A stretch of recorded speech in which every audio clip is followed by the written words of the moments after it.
সেটি সাফল্য আসলে কেমন দেখছেন? অনেকের মধ্যে অনেক ভ্রান্ত ধারণা আছে যে এই ভ্যাকসিনটা আমি নিব না, এই ভ্যাকসিন নিলে উল্টো আমার জরায়ু ক্যান্সার হবে। নানা ধরনের কুসংস্কার রয়েছে একেবারে প্রান্তিক পর্যায়ে। প্রান্তিক পর্যায়ে তারা ভাবছে যে না, এই ক্যান্সারটা নিলে আমারই জরায়ু মুখে ক্যান্সার হবে, আমি কেন নিব, আমার তো প্রয়োজন নাই। তো এই ধরনের কুসংস্কার থেকে বেরিয়ে এসে এদেরকে নিতে হবে।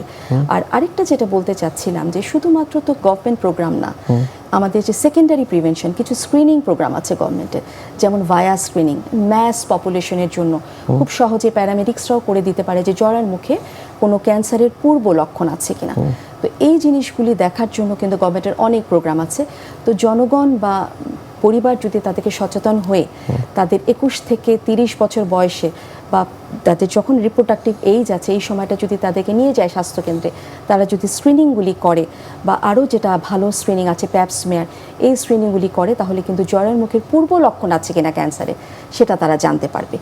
এছাড়া শুধুমাত্র যে স্কুল গোয়িং বাচ্চারাই যে ভ্যাকসিন নেবে তা কিন্তু না, যে কোনো বয়সের যে কোনো মহিলা 45 বছরের আগে সে জাস্ট একটা প্যাপস্মেয়ার করে নিল, প্যাপস্মেয়ার করে দেখলো যে না তার কোনো সমস্যা নাই, সে কিন্তু ভ্যাকসিনেটেড হয়ে যেতে পারে। এবং এ থেকে কিন্তু সে তার এই যে জরায়ুমুখে ক্যান্সার, এই ক্যান্সার থেকে নিজেকে সে প্রতিরোধ করে ফেলতে পারে। প্যাপস্মেয়ার বিষয়টি আসলে কি? এক ধরনের টেস্ট যেটা আমরা জরায়ুর মুখ থেকে করে থাকি।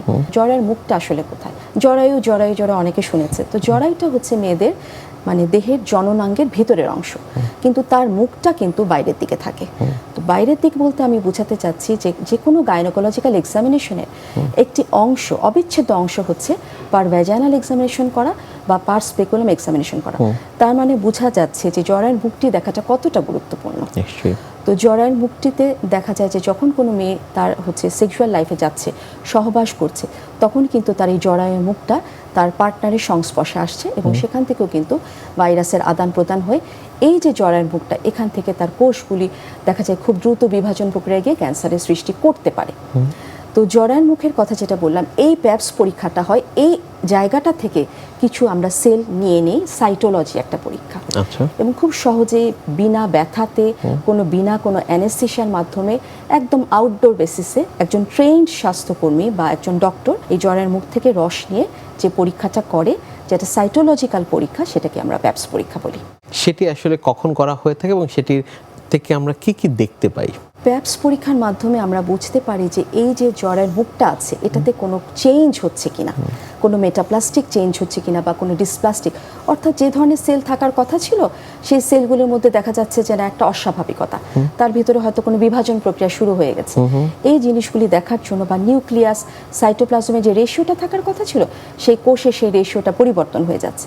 তো এই জিনিসগুলি দেখার জন্য আমরা প্যাপস পরীক্ষা করে থাকি। এটা আমরা বলে থাকি যদি কোনো মেয়ে তার বিবাহিত জীবনে যায় বা তার কনজুগাল লাইফে যাচ্ছে, তার 3 বছরের মধ্যে থেকে সে শুরু করতে পারে। এবং এটা গভর্নমেন্ট পর্যায়ে বলা আছে যে 25 বছর পর থেকে তোমরা শুরু করে দাও এবং প্রতি 3 বছর অন্তর অন্তর প্যাপস পরীক্ষা করো। প্যাপস পরীক্ষায় যদি একবার তার রিপোর্ট ভালো আসে তাহলে তার 3 বছরের মধ্যে আর করার প্রয়োজন নেই। প্যাপস মেয়ারের সাথে সাথে আজকাল আরও একটা অ্যাডভান্স পরীক্ষা এসেছে, যেটা এইচপিভি ডিএনএ টেস্ট। তো এই এইচপিভি ডিএনএ টেস্টও যদি কেউ করে নিতে পারে, যেটা একটু ব্যয়বহুল, তো এই দুটো টেস্ট যদি করে তাহলে 5 বছর পর পর সে করতে পারে।